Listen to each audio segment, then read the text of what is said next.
Měla být chloubou, ale stala se hrozbou. Měla bezpečně generovat atomovou energii, namísto toho málem ohrozila celou Evropu. 26. duben 1986 se tragicky zapsal do historie celé země. Byl to den, který změnil pohled na dobývání energie z jádra.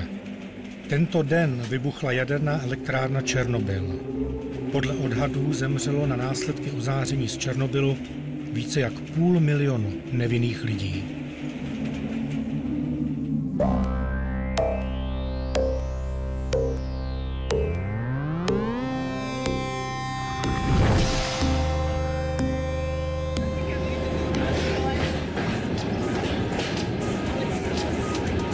Vidět okolí po 30 letech od jaderné katastrofy, vidět zdevastovanou krajinu, poznat lidi, co tam zůstali, pochopit bolest, která dosud nezmizela.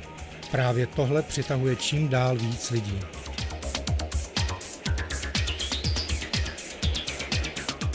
Pokud si na cestě do Kyjeva chcete dát takovouhle skvělou kávu, stačí požádat obsluhu a ta vám ho v samovaru uvaří.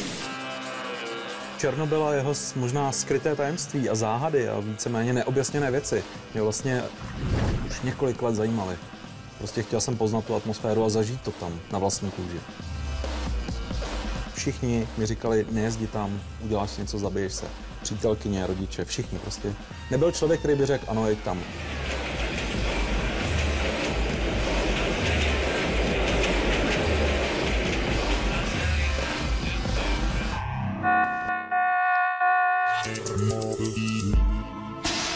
Tu vám darujem lístočky. Co to je? To je na tebe na sousti. To je lístok do autobusu. Ta černobylská zóna 30-kilometrová, tak ta je samozřejmě hlídaná armádou, takže bez průvodce se tam člověk nemá šanci dostat, musel by leda na černo.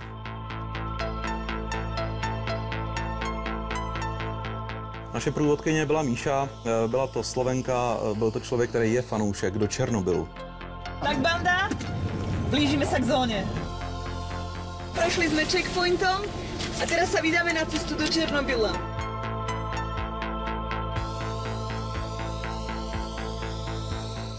Prosím vás, stále noste dlhý rukáv, aby ste mali čo najviac chránené telo. Dlhý rukáv, dlhé nohavice.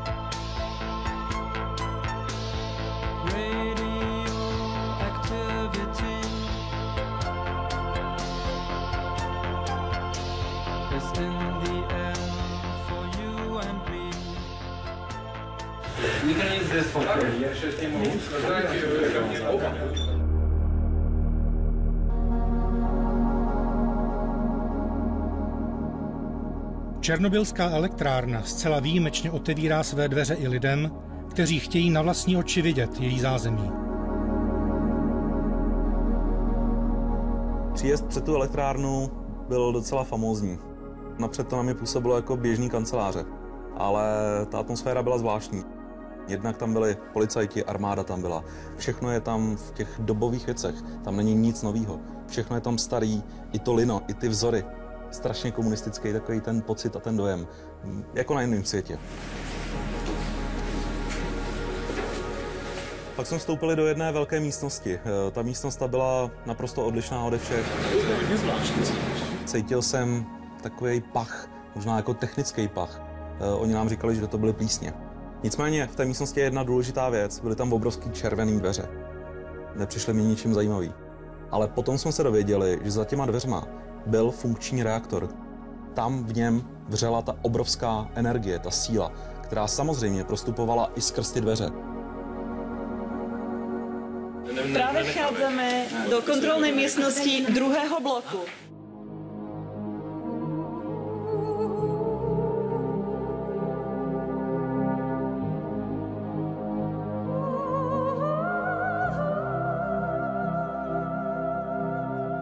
Zaměstnanci nás absolutně neřešili, prostě dělali si svoji práci. Byl tam jeden z nich, který nám akorát vysvětloval, kde je tlačítko AZ5, k čemu funguje. Nouzové odstavení reaktoru. A k čemu tehdy fungovalo. Po stisku právě tohoto tlačítka došlo k výbuchu 4. bloku jaderné elektrárny.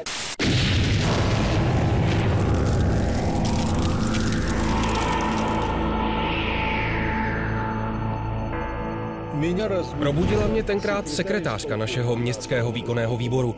Řekla mi, že přišel soused a povídal, že na elektrárně vybuchly nějaké balóny s kyslíkem. Výbuch, který tehdy soused zaznamenal, ale nebyl z kyslíkových lahví. Nikdo v ten okamžik nevěděl, k čemu ve skutečnosti v elektrárně došlo, kromě udržovací směny, která tu noc měla službu.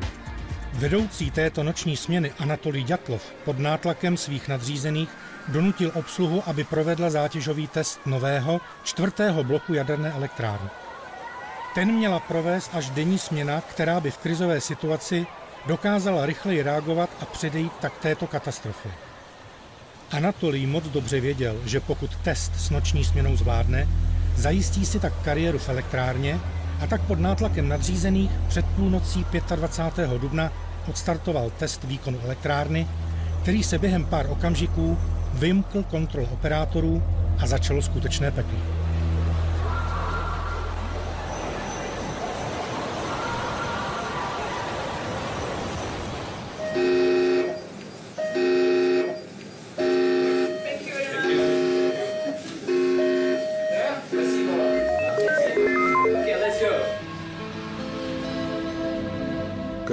Když se v noci stala ta havárie, město spalo. Stalo se to v 12:30 v noci. Já jsem taky spal. Nikdo přesně nevěděl, co se stalo. Protože i kvůli tmě nebylo jasné, co je s reaktorem. Požár? No a co? Požáry na elektrárně byly i předtím. A jednoduše je hasili. Panika nebyla. A tak do černobylské elektrárny přijížděli jako první zasahovat právě hasiči. Pochopitelně ani ti nevěděli, s čím bojují. Domnívali se, že jen s ohněm. Jenže když hasili plameny, voda stékala přímo do jaderného reaktoru a pára, která se z něj uvolňovala, byla silně radioaktivní. A tak tito hrdinové už první den umírali v bolestech na ozáření. A totálně zdemolovaný reaktor do nebe dál chrlil smrtící radiaci.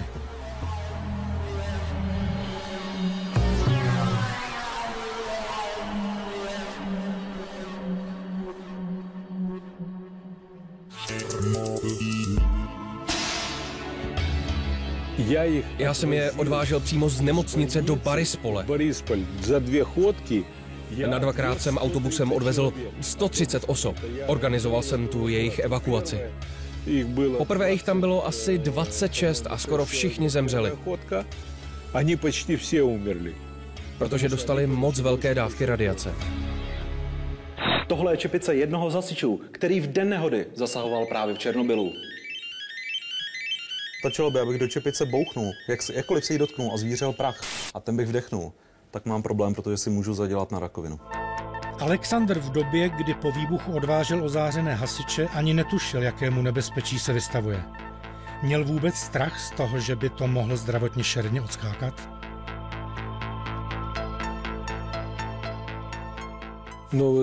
Upřímně řečeno, tenkrát jsem na to vůbec neměl čas. Bylo to zadání a to bylo třeba plnit. To je první věc. Za druhé, opět, nevěděl jsem, jaké stupně radiace jsou ve městě. Jaké záření vychází od těch hasičů.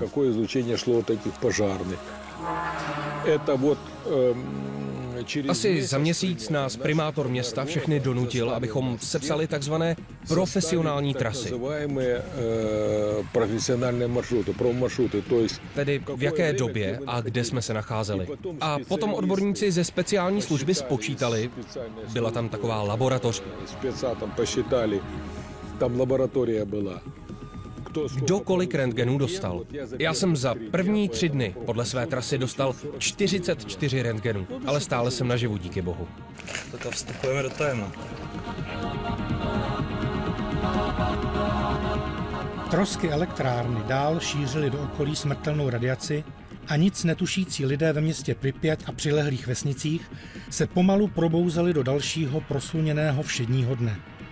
Přestože vedení elektrárny a někteří vrcholní politici byli informováni o vážnosti celé situace, zůstala informace prozatím v utajení a tak v dopoledních hodinách se městem Pripjať a hlavní Leninovou ulicí procházely davy lidí.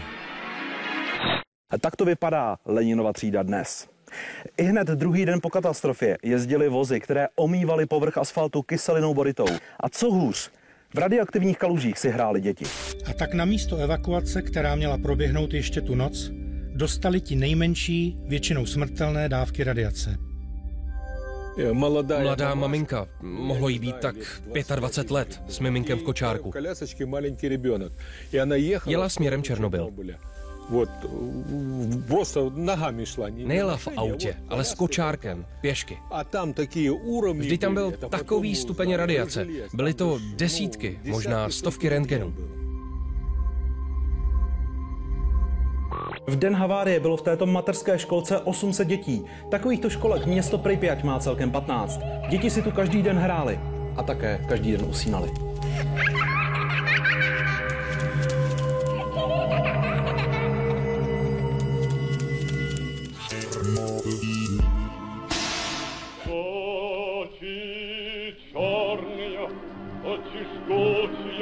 Очи страшные и прекрасные, как люблю я вас, как боюсь я вас, знать увидел вас, я не добрый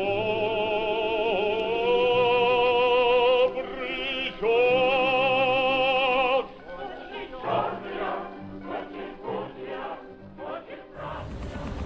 Limit ozáření pro jednoho obyvatele Pripjati na 1 rok byl stanoven na 5 rentgenů. Po nazbírání této hodnoty by měla být nařízena okamžitá evakuace. Podle odborníků však pár dní po nehodě mohli lidé ve městě dostat okolo půl rentgenu už za pouhou hodinu. Prosím, nechoďte po machu. V machu sa práve koncentrujú radioaktívne izotopy, takže je tam vyššia radiácia. U nás sa po tráve nebehá, u nás sa po tráve žiaľ ani nesmeje. Několik desítek hodin po nehodě přišla další děsivá zpráva. Hrozilo, že se spodní voda pod reaktorem dostane do přímého kontaktu s jádrem. Pokud by k tomu tehdy došlo, vyvolalo by to mohutnou explozi. Takovou, že by se Evropa proměnila v neobyvatelnou zónu, zamořenou smrtelnou radiací. Do akce proto byly povolány další černobylské oběti, kterým tehdejší režim opět zatajil, o jak vysoké riziko se jedná. Docela mě překvapila síla toho režimu tehdejšího, který byl schopen zbláznit 100 000 lidí, aby šli a vlastně se tam téměř jakoby dobrovolně zabili. Problém je to, že lidem se lhalo v tu dobu. Za cenu vyznamenání vyslali několik horníků, kteří vyhloubili chodbu až pod samotný reaktor. Pod ním vylili celý prostor betonem a tím zachránili lidstvo před dalším výbuchem a možnou zkázou. Všichni byli pochopitelně ozářeni a většina lidí postupně zemřela na jeho následky. Takže otázka, jestli je to jenom kvůli vyznamenání, ty lidi tam šli, anebo i kvůli tomu, že jsou vlastenci a chtěli zachránit jednak svoji vlast, možná i svět.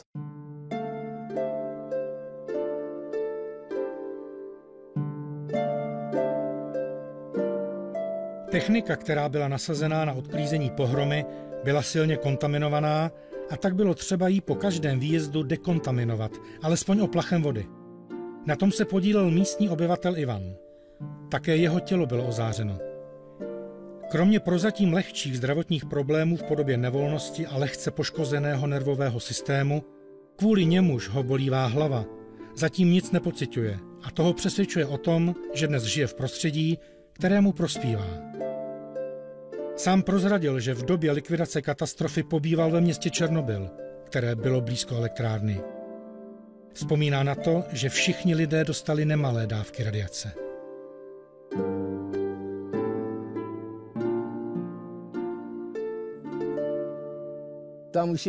Veškerá technika z Pripjati jezdila do Černobylu. No a v Černobylu se normálně žilo. Tady všechna ta technika zůstávala a zaparkovala se. Tehdy jsem tam žil a pracoval. Ve městě Černobyl je kostel a přímo u něj postavili kohoutek s vodou, ze kterého se umývala všechna ta kontaminovaná auta z Pripjati. Tenkrát jsem jim to dal najevo, že to není dobré. Dokonce jsem z té radiace cítil určitou pachuť na jazyku. Já už sám od své duši tak kažu ty jazykáti. Po několika dnech odklízení začala technika selhávat kvůli silnému záření. A tak do likvidace škod vláda nasadila lidi. Za mými zády umírali první lidé, takzvaní likvidátoři. Těch vláda povolala na 600 000.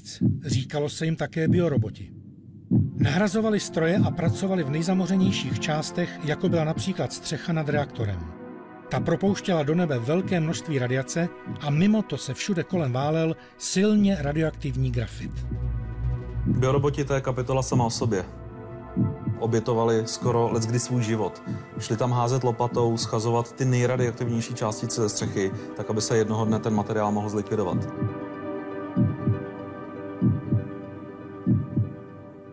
Ty lidi tam mohli být na střeše maximálně 2 až 3 minuty. Pak musel jít dolů a musel přijít další člověk.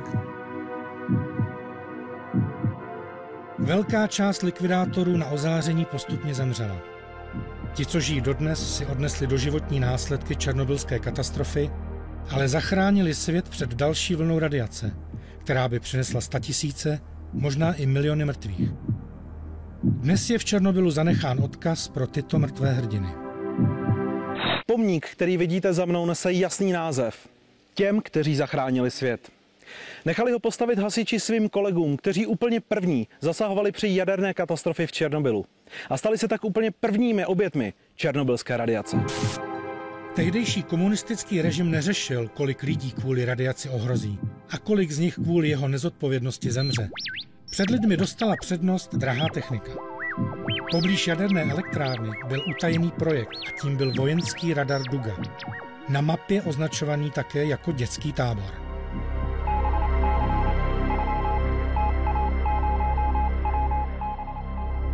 Jsme u překvapení, to, co tady dřív co se budovalo, tak to byl dětský tábor, ale ne pro děti.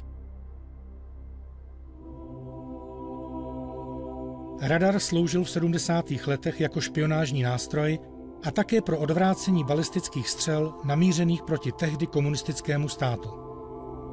Většina obyvatel žila a možná ještě žije v domnění, že sem jezdili vojáci se svými rodinami na rekreaci.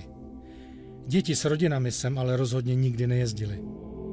Obří antény byly 2, ta větší měřila na výšku 150 metrů.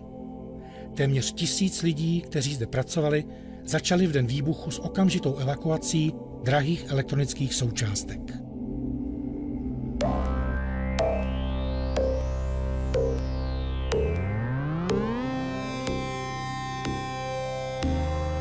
Na obří anténě akorát se dá ukázat jedna věc, a to síla tehdejšího režimu. Oni dokázali ty lidi tak dokonale zblbnout, že jim tvrdili, že ta obří anténa funguje jako televizní vysílač, který do města Pripyať posílá běžný signál. To je naprosto nepředstavitelná věc pro mě. A úplně nejhorší na tom je to, že dodnes se najdou lidi, kteří tvrdí, ano, to je televizní anténa, to je vysílač. Až 2 dny po nehodě se teprve začalo s evakuací města Pripyať a přilehlého okolí.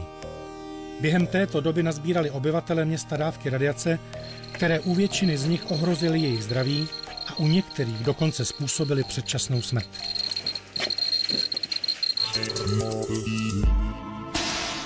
Většina obyvatel samozřejmě z města odjela. Evakuace byla provedena velice rychle, ve velmi krátké době.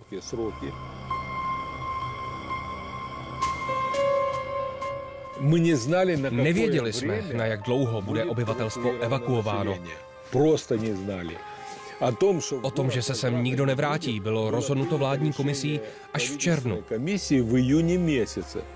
V červnu. A to byl duben. Město v autobusech opouštilo víc jak 40 000 obyvatel. Evakuace probíhala ve 30-kilometrovém okruhu okolo jaderné elektrárny. Během jaderné tragédie zaniklo celkem 166 obcí. Jejich názvy můžete vidět na těchto cedulích. Odejít z milované vesnice musel i dnes už 80letý Ivan se svou ženou. Ivan v obci žil 67 let a jeho manželka tu byla dokonce od narození. K vesnici Kopači měli velmi silné pouto a ani jeden z nich si nedokázal představit, že by odsud jednoho dne musel odejít. K tomu ale nakonec došlo.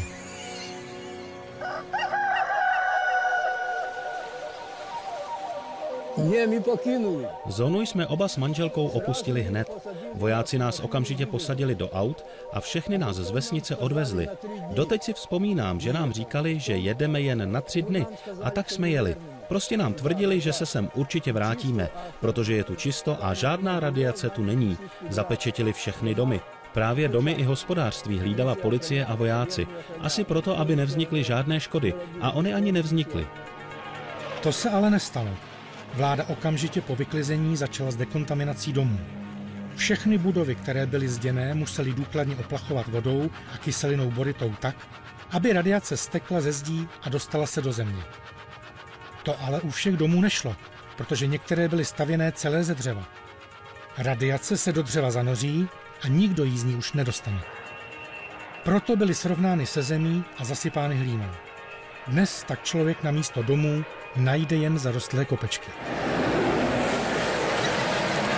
Možná se vám to bude zdát šílené, ale právě teď stojím na jednom z domů. Ostatně takhle dopadly všechny domy ve vesnici Kopači, a to z toho důvodu, že byly postavené ze dřeva a byly silně zamořené radiací.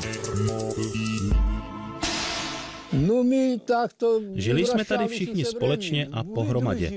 Ve vesnici jsme měli velkou spoustu přátel a kamarádů. I tam, kam nás po výbuchu vystěhovali, jsem měl dost přátel. Ale nechtěl jsem tam žít. A tak jsem to tam zabalil a odjel jsem zpět do Černobylu, kde jsem byl jako dobrovolník.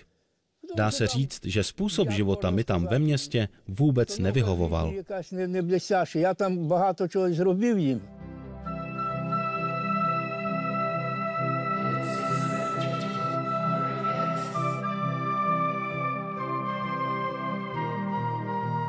Nejen majetek, ale i domácí a hospodářská zvířata nechávali lidé na pospas svému osudu.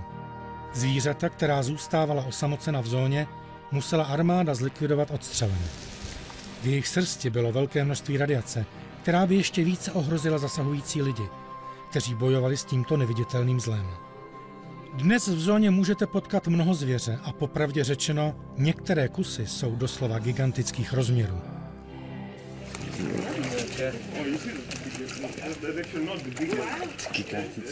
Máte pocit, že ryby jsou obrovské jen kvůli tomu, že právě stojíme pár desítek metrů od elektrárny? Mýlíte se. Jsou velké z toho důvodu, že je tu nikdo neloví. Rybář by z takového úlovku měl opravdu radost. K jídlu by si ho ale rozhodně nedal. Ryby za svůj krátký život ve vodě absorbují tolik radiace, že sníst takovou rybu by znamenalo, že by si člověk dřív nebo později zadělal na rakovinu. Když jsme šli k vodě, kde vlastně jsou ty obří sumci, tak to je kanál, který zásobuje elektrárnu chladící vodou. Takže je to v bezprostřední blízkosti elektrárny. Já jsem se díval z mostu prostě do té vody a teď, když vyjeli ty obří sumci, tak jsem si myslel, že tam plave sele ve vodě. Fakt jsem se toho lek, bál jsem se toho až. V zóně se ale po 30 letech dobře daří i jiným zvířatům, než jsou ryby. Dnes tu ve volné přírodě člověk narazí na lišky, divoká prasata, kočky, psy a také na vzácného koně převalského. Do zóny se nevrátila jen některá zvířata, ale překvapivě i pár lidí. Černobyl je úplně normálne mesto, aké môžete uvidieť aj v Českej republike, s jedinou výnimkou. Nie sú tam školy. Ktokoľvek mladší 18 rokov nemôže vstúpiť do zóny. V 18. roku života sa nám dokončuje vývin šliac s vnútorným vylúčovaním. Keby v tomto veku do 18 niekto sem prišiel, mohlo by sa mu poškodiť ten vývin a tie škody by boli nenávratné. Už by sa to nedalo opraviť. Preto sa môžu ísť ľudia len nad 18. Povedala by som to tak, priemerný vek ľudí žijúcich v černobylskej zóne je 86 rokov. Patří mezi ně Ivan s manželkou. Nechtěli se smířit s tím, že by na dobro ztratili svou rodnou vesnici, a tak se sem opět vrátili a jsou spokojeni. Před vystěhováním tu žilo přes 1000 lidí, dnes pouze 4.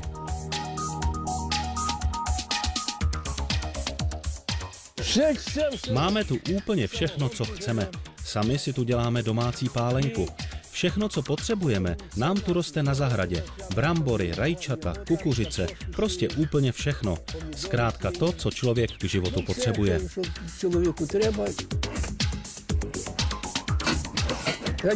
Není tu ani kapka radiace, je to tu naprosto čisté. Sám jsem vojenský chemik a vím, že tady je akorát sluneční záření. To prostředí čistý není. Samozřejmě i my jsme se přesvědčili o tom, že třeba v Pripyati jdete ulicí, kde nic není. Pak najednou přijdete ke stromu, nic tam není, kromě stromů a trávy. Přiložíte dozimetr a najednou začne pípat. Říká se tomu takzvaný radioaktivní hotspoty.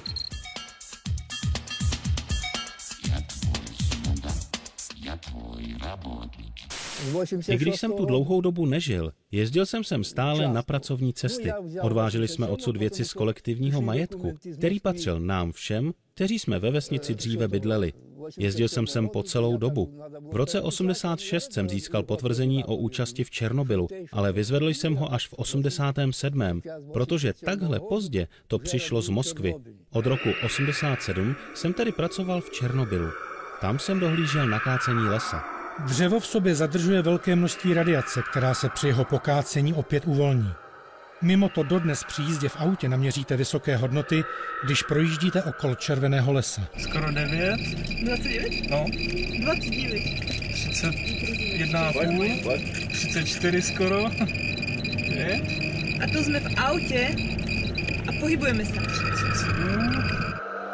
Červený les si vysloužil své pojmenování po katastrofě, a to kvůli tomu, že se právě tímto směrem prohnal radioaktivní mrak a mířil si to přímo na město atomových uprchlíků na Pripyat.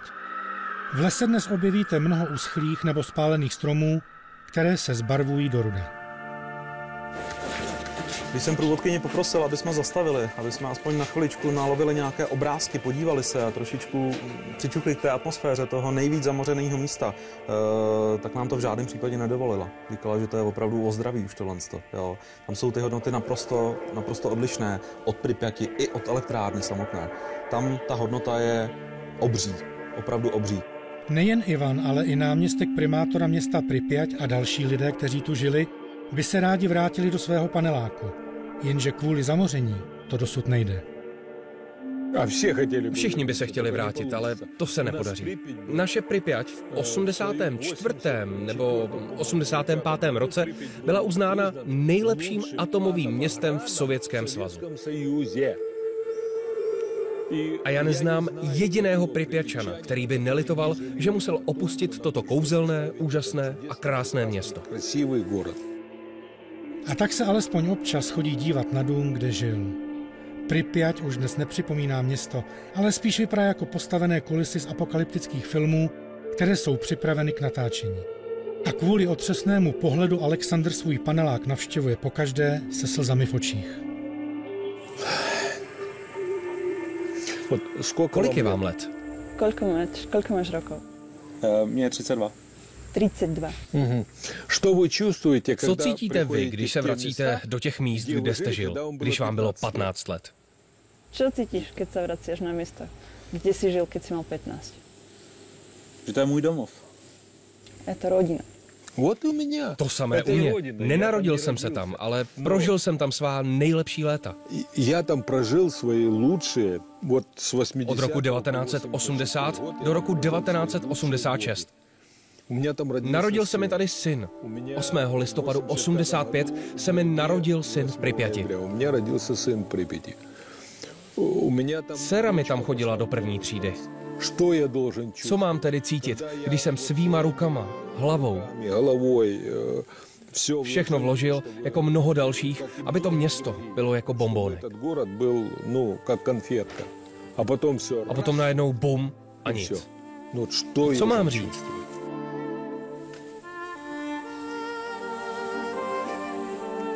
Bylo to moc krásné město. Bylo to moc krásné město. A my všichni moc litujeme. Navíc proběhlo tam 30 let mého života. Smutné. Грустно.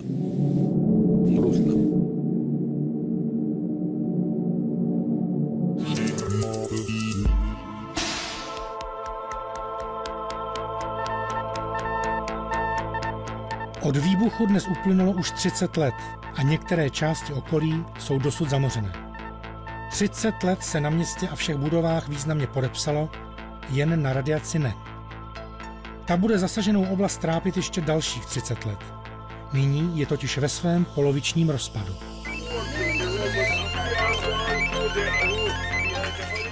V tomhle domě.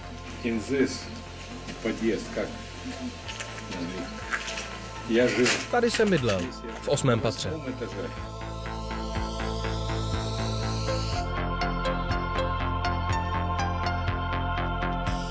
Tady ho vidíte. Tady je ten byt. Číslo 283. V 8. patře. Takové město jsme ztratili. Kvůli chybě jednoho takového...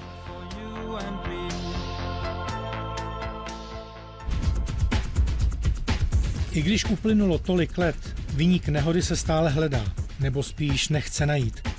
Hodně se na tom podepsal Sovětský svaz a jeho komunistické vedení. To zametlo veškeré důkazy a informace pod koberec. Mimo to havárií bylo na elektrárně před jejím výbuchem víc. A to se pochopitelně před celým světem tajilo.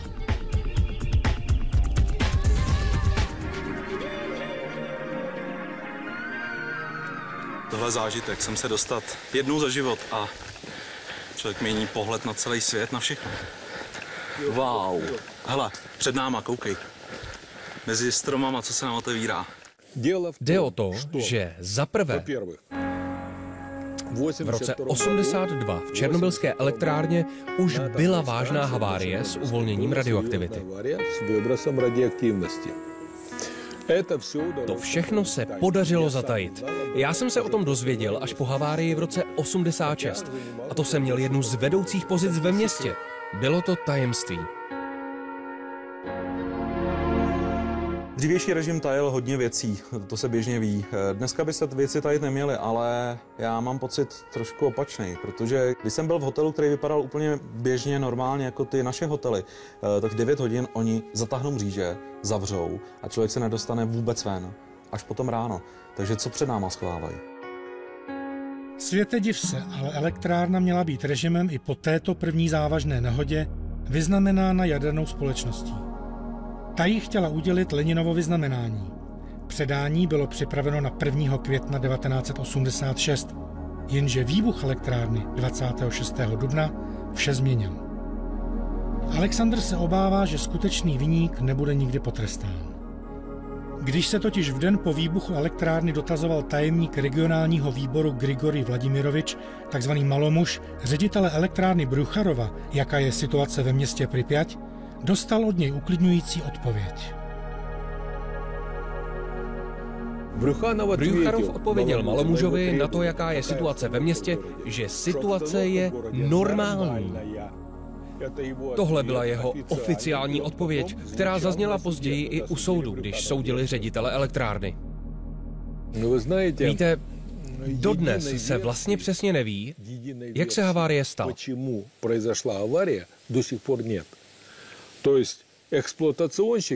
Vedení z toho obvinuje konstruktéry. Konstruktéři naopak vedení. Ale jediné, z čeho obvinují ředitele elektrárny Brucharova, je to, že 26. dubna na vznesený dotaz Malomuže předložil údaje o tom, že situace ve městě je normální.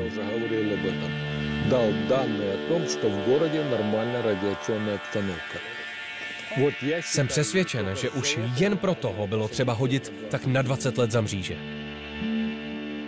I když spravedlnosti nebylo a pravděpodobně už nikdy nebude učiněno zadost, vedení elektrárny a odborníci na jadernou bezpečnost nechali pokrýt vybuchlý blok betonovým sarkofágem, který má svět chránit před radiací.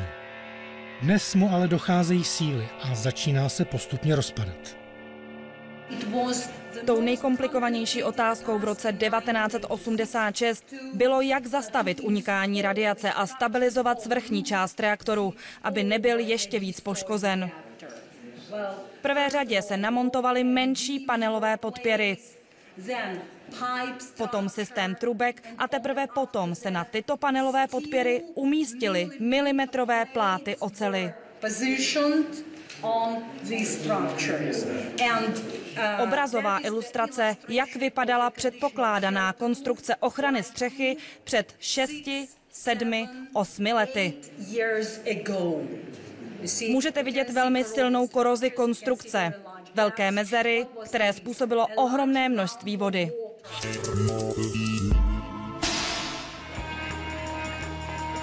Naštěstí se pracuje na nové stavbě, Arše, která nás ochrání před radiací. Na jejím vyrobení se finančně spolupodílelo několik zemí z celého světa, včetně České republiky, která do projektu vložila 65 milionů korun. Na Arše pracuje 36letý konstruktér Alexandr. Stavbu označuje za největší pohybující se konstrukci v dějinách lidstva.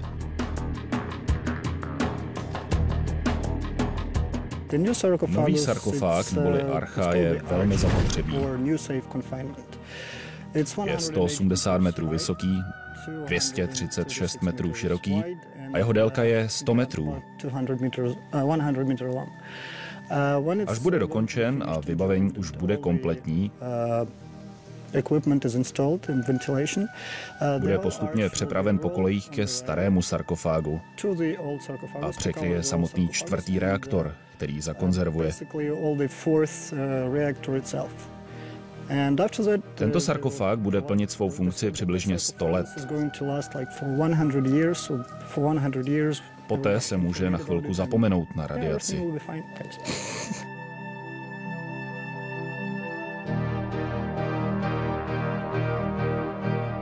Jeho práce přitom není vůbec jednoduchá a hlavně bezpečná.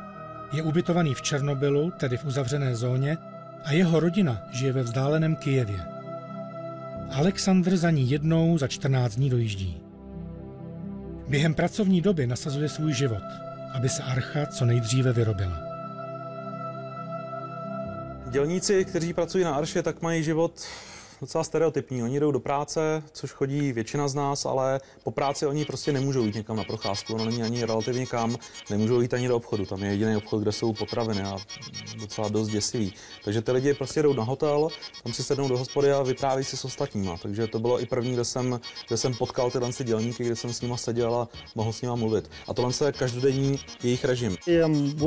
Pracuji 20 až 50 metrů od samotného reaktoru. Ale ještě předtím, než jsem vstoupil do místnosti, přečetl jsem a zkontroloval na internetu veškeré informace o radioaktivitě a jejím typu a také o tom, jak se před ní chránit. Bylo to mé vlastní rozhodnutí. Zvážil jsem to a nemám strach, to už se spíš bojím vaší kamery. Abych pravdu řekl, když se rodina poprvé dozvěděla, že chci pracovat v Černobylu, řekli mi, že jsem idiot. Všichni přátelé se ptali mé ženy, jestli jí vadí, že pracuji tam, kde je radiace. Na to moje žena řekla, že jsem dospělý a můžu si dělat, co chci. Že prý chci a také musím pracovat.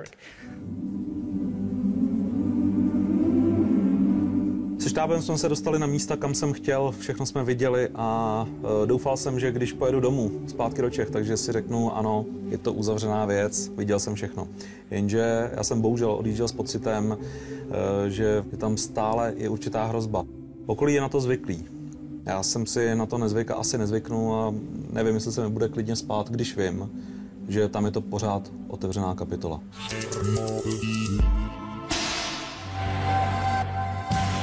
Jediným přínosem této tragédie pro svět je, že se lidstvo může poučit z chyb, které se staly 26. dubna 1986.